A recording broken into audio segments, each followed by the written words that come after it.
Indonesia itu punya dua aset raksasa loh, lautan yang luasnya tak terbatas dan gelombang generasi muda yang luar biasa besar. Tapi pertanyaannya gini, apa kita siap mengubah potensi yang kelihatannya dahsyat ini jadi kekuatan nyata? Nah, ayo kita bedah bareng-bareng peluang emas ini, langsung dari wawasan para ahlinya. Oke, kita pasti sering dengarkan istilah bonus demografi. Ini tuh momen langka, di mana mayoritas penduduk kita ada di usia produktif. Coba bayangin, kita gabungkan itu dengan kekayaan laut kita yang luar biasa. Indonesia sekarang ini benar-benar ada di persimpangan jalan. Ini bisa jadi lompatan super besar ke depan, atau sebaliknya malah jadi bencana kalau kita nggak siap sama sekali. Biar kita benar-benar paham sebesar apa sih peluang ini, kita harus ngomongin angka. Dan percaya deh, angka-angka yang bakal kita lihat ini, wah, benar-benar bisa bikin kita melongo. 1,4 triliun dolar setiap tahunnya. Ini bukan cuma angka di atas kertas ya, ini nilai dari semua yang bisa kita kembangkan. Perikanan, bioteknologi laut, pariwisata bahari, sampai energi terbarukan. Potensi ini, kalau beneran kita garap, bisa melipat gandakan kekuatan ekonomi kita sekarang. Luar biasa kan? Terus, siapa dong yang bakal menggerakkan potensi triliunan dolar itu? Nah, jawabannya ada di sini. 70% dari populasi kita itu sebentar lagi akan ada di usia produktif. Mereka inilah mesinnya, mesin pertumbuhan yang seharusnya bisa mewujudkan angka-angka fantastis tadi. Dan ini yang sering kita lupakan nih, identitas asli negara kita. Kita suka lupa kalau 75% wilayah Indonesia itu ya air. Lautan itu bukan cuma pemandangan indah di belakang rumah kita, tapi panggung utama. Panggung di mana masa depan ekonomi dan generasi muda kita akan bertemu. Tapi, ya itu dia, semua potensi tadi cuma bakal jadi angka-angka indah di presentasi kalau kita nggak siap.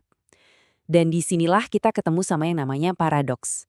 Ada sebuah kesenjangan yang, jujur aja, berbahaya antara besarnya sumber daya alam kita dengan kesiapan sumber daya manusia kita. Coba deh kita lihat bareng-bareng struktur tenaga kerja kita ini. Hampir 40% itu lulusan SD atau bahkan di bawahnya, dan cuma segelintir 13% yang pernah merasakan pendidikan tinggi. Pertanyaannya jadi sederhana tapi nyelekit. Gimana caranya kita mau mengelola industri maritim modern yang butuh ahli bioteknologi, insinyur kelautan, atau analis data, kalau pondasi kita kayak gini? Nah, ini dia gambaran paradoks kita yang paling jelas.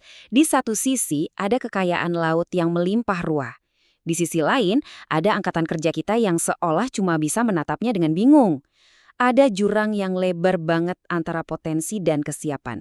Dan tugas kita sekarang adalah ngebangun jembatan buat nyebrangin jurang itu.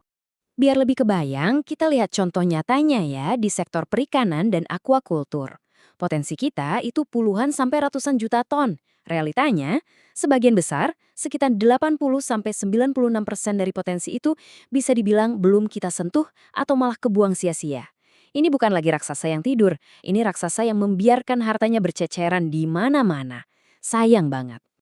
Jadi, pertanyaannya gimana dong cara kita membangunkan raksasa ini?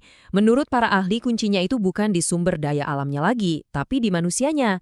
Kita butuh sebuah strategi total untuk merevolusi sumber daya manusia kita. Solusinya itu bertumpu pada 3 pilar utama. Pertama, kebijakan yang terintegrasi. Pemerintah, industri, dan dunia pendidikan nggak bisa lagi jalan sendiri-sendiri. Kedua, revolusi kurikulum di sekolah dan kampus kita. Dan yang ketiga, adopsi teknologi secara masif dan cepat. Ngomong-ngomong soal pendidikan, ada satu kutipan dari para ahli yang menurut saya kena banget. Seperti yang dikatakan oleh Dr. Yudi Nurul Ihsan, universitas harus menjadi pabrik inovasi, bukan hanya pabrik gelar. Wah, ini dia inti perubahannya, tajam banget. Artinya apa? Artinya kita nggak lagi cuma mencetak lulusan buat ngejar ijazah, tapi kita mencetak para inovator.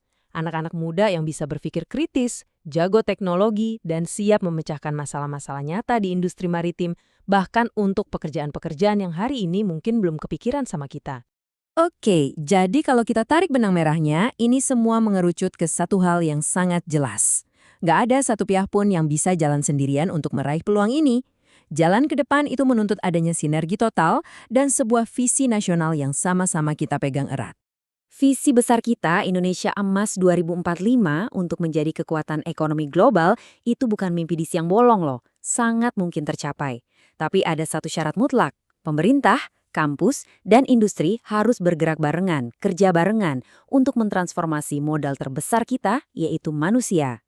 Dan pada akhirnya, ini meninggalkan kita dengan satu pertanyaan terakhir yang paling krusial. Sumber dayanya ada. Peluang demografinya? Ya, sekarang ini. Pertanyaannya, dengan lautan seluas ini, kita mau jadi penonton saja? Atau kita mau jadi pemain kuncinya? Pilihan itu ada di tangan kita semua.